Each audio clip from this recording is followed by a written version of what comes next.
Hello and welcome back to another Speedbuild video. My name's Jess and today I'm building in Willow Creek on a 30 by 20 lot, and today's build, as you can see from the title, is a grandma's house. Of course you don't have to have a grandma live here, but it's definitely built with an elder sim in mind, and it's certainly a more eclectic kind of house. So this house would also be great for a sim with a more eclectic style, and definitely a sim with a green thumb, and you'll see that a little later how I incorporate it into the build. But for now, you can see the shape of the build coming together, and I went for a more bold color palette, I will say. I actually used this purple siding, which I have never done before, or at least that I can remember, and I went ahead and accented it with the green windows from Cottage Living, and I just think it was such a fun combination, the purple and green, and this definitely is like a fun grandma's house. So it was just really fun doing this build and coming up with these different combinations. But over here, I'm actually making a little trellis area, which there's a couple trellises in this build. There's this one here and then the one at the front door. But this trellis over here actually inspired the whole build. I had this idea to use these pieces from high school years to create like a little boxed in trellis area. And so everything else came afterwards. So I'm really happy with how it all came together. It's always exciting when things turn out nicely, when you have sort of a random idea and you can build around it. So yeah, really happy with how it turned out. And I will say in that little area, I do put a bunch of different planters, but I forgot to record that, so I just did it off camera. So that will be a little garden spot for your Sims.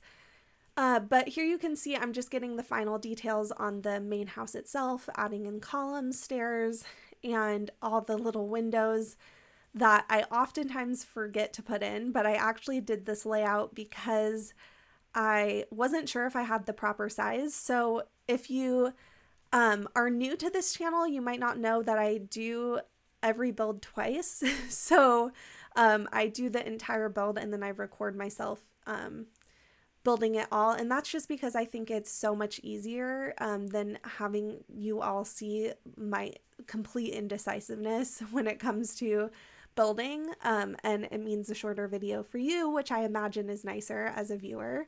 But for this build, I wasn't sure if I had the floor plan exactly right, so I had to do that beforehand to make sure that I didn't mess up this house, because it has happened before where I finished the entire outside of the build and then I realize the interior is totally messed up and I have to redo different pieces, and it's not very fun. I wouldn't recommend it. So definitely that is from learning from mistakes in my past.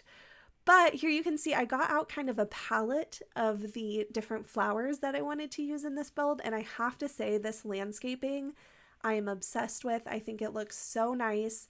I really think it works well for a grandma sim and a sim that really takes care of their lawn or their garden and really cares about flowers and different types of it. And of course, I wanted to use a lot of lavender because I thought it would make sense for the lavender house to grow lavender.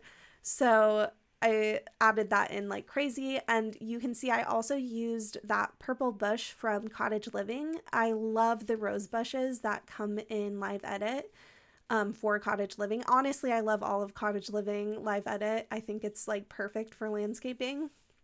But in this particular area, or with this particular house, I just thought that those purple roses worked so well, and I climbed them up, as you can see, over the trellis, and I think it turned out really nice. So you can see I'm adding in a little bit of fencing here along the back, and that's just from Strangerville. And I went ahead and to fill in that one kind of awkward tile gap, I just used that bush from Get Together, which is just perfect for filling in spaces that like one tile space that is always difficult to know what to do with as a builder if you use a fence. So you can see I'm just carrying over that landscaping from the front to the back of the house. And I did forget to terrain paint these areas. I don't know why, but I went ahead and did that off camera. So you will have terrain paint there if you download this house. So here you can see I'm using planters actually from Live Edit high school years. I love the different planters they have in Live Edit for high school years. There's so many different types. Definitely recommend it if you haven't checked it out. I wish we had them in game, just unlocked normally. But anyways, these were so perfect for this area, and I just thought maybe those were like the prized flowers that were grown in those boxes there. And I was happy to add in some sunflowers just for a little bit of difference, since I use kind of the same palette, like I said, of flowers. So it was just a fun little pop of yellow. And here you can see, of course, this is a grandma's house, so there needs to be some things for the grandkids to play on. So I went ahead and added a swing and that monkey bars, and I think it's from Romantic Garden stuff. I'm not sure, but I never use those monkey bars, but they were perfect for this build. So it is funny when like these items where you're like, I'm never gonna use that, actually come in handy for a build that you're doing. So I really like how this backyard came together. And this little deck area, I just wanted to make it kind of classic with some rocking chairs, some more planters, and then a little place for your sim to enjoy gardening. But of course you could put the flower arranging table there. That's one thing I considered, but I just really love that item from Cottage Living, so I went for that. But I think that would be perfect for this build to have a sim who does flower arranging. So definitely feel free to change that out if you would like. But now we're moving on to some interiors, and in the interior you can definitely see I'm going for a more eclectic kind of vibe. I wanted to just like make this fun, and I definitely was thinking of my own grandmas as I was building. So I know there are some like stereotypical things in this, and there's plenty of grandmas out there who don't like knitting, don't like gardening, don't like cooking, but my own grandmas were all very much into that. And so I just put little items that reminded me of them. And one of those things was I made sure there's a cookie jar in the kitchen, because that's something my grandparents always had treats for us. So it was just a little touch I wanted to make sure I added into this build. And you can see just on this corner, just cluttering it up with a few different items. And luckily there's just enough room in this build for a little dining table in this gorgeous kind of alcove, I guess, this kind of sunroom space. And I was able to also add in a few plants, which, you know, just makes a build. And yeah, so I'm really happy with how this kitchen turned out, and it's probably my favorite room in this build. So I just think it looks really cute, and the pink and blue really came together. And as I mentioned, this is definitely an eclectic house, so it definitely isn't matchy-matchy. I went crazy with wallpaper. I really wanted this to be fun and not worry too much about things matching or even like looking super good together. I wanted it to look good, but like I didn't care about swatches all that much. But this was really fun because I got to use the dentures from the new bathroom kit, which there's not a lot of items I was super excited for, but the dentures I thought were just a really fun addition to the game. So I was really happy I got to use them in this build, and we don't have a lot of items that feel really specific for elders, but that one definitely feels specific, though I know there's plenty of young people with dentures as well. But you can see I'm cluttering up this little entryway space, and I did my best to fit in just about everything that I could. And I always like to have a mirror in the entryway, but I did feel like that was a little squishy with the door right there. So I understand in some of my builds if you want to make small changes if it bothers you, because I was close to deleting it there because I was thinking if you open the door, like you could crack the mirror potentially, but that's just like a small thing that of course goes on in my mind as I'm building.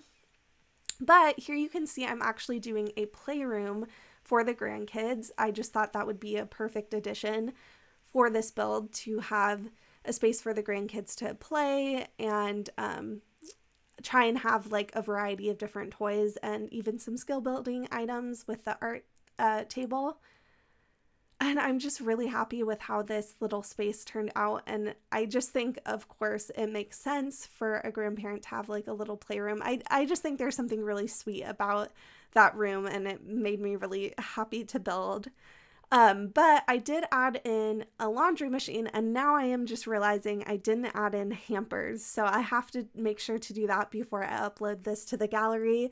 Feel free to try and remind me in the comments down below because we'll see. I tend to remember things like that, and I'm very good about playtesting now. I will say when I started my channel, I was not great about it, because if I visually saw something and was like, oh, there's plenty of space for your sim to get around it, I just assumed it worked. But there are quite a few builds of mine from the early days that don't work that well, and well, they work fine, but there's like elements that don't function. And one thing was I always placed the toilet too close to bathtubs. And so like so many of my builds are just not functional. Like you can't get into the bath. So now I make sure to play test that, and generally I don't forget much anymore, except a smoke alarm. That is one thing I never remember to add to any build, and I'm trying to. If you haven't seen, I have a new series on my channel doing the Simmered save file, but I'm trying to remember to add in smoke alarms to all of my builds in that series, but I haven't done that yet, so I've forgotten every time I've done a build, and I'm on my third build already, so yeah, not great so far, but I'll hopefully get better with it. And I still have yet to upload those because I want to make sure everything's play tested really well. And I actually had someone mention that it would be fun to have the families that live there created. Now, I'm just terrible with CAS, and I am amazed by people who can do CAS really well. I feel like there's like two types of Sims player. You're either a builder or a CAS player, and I am a builder. I get so overwhelmed with CAS. I don't know how people can like look through the whole catalog without getting super tired and overwhelmed. So that's just my experience, but it is something I want to try and do for the Simmered save file. And also when I'm doing most builds, I have like a sim in mind. It just makes it easier to build, to add in little items and elements. So in just about any build I do, I could create a sim for it that I think would suit it well. But you can see I added in the bedroom, just kind of antique looking furniture that was also kind of quirky and had little elements. Like this dresser is one of my favorite items. I love how shabby it is. And I did want to add in a vanity because that did just remind me of my own grandmas, who always like were so put together all the time. I don't know how they did it. So that was just a little element I wanted to add to this build. So in the kids' in the kids' bedroom, things are pretty mirrored, and maybe a little bit too symmetrical, but I really liked it. But that actually means we're coming to the end of the build. So thank you so much for watching. I hope you have a great day, a great week. Thanks again for watching. Bye.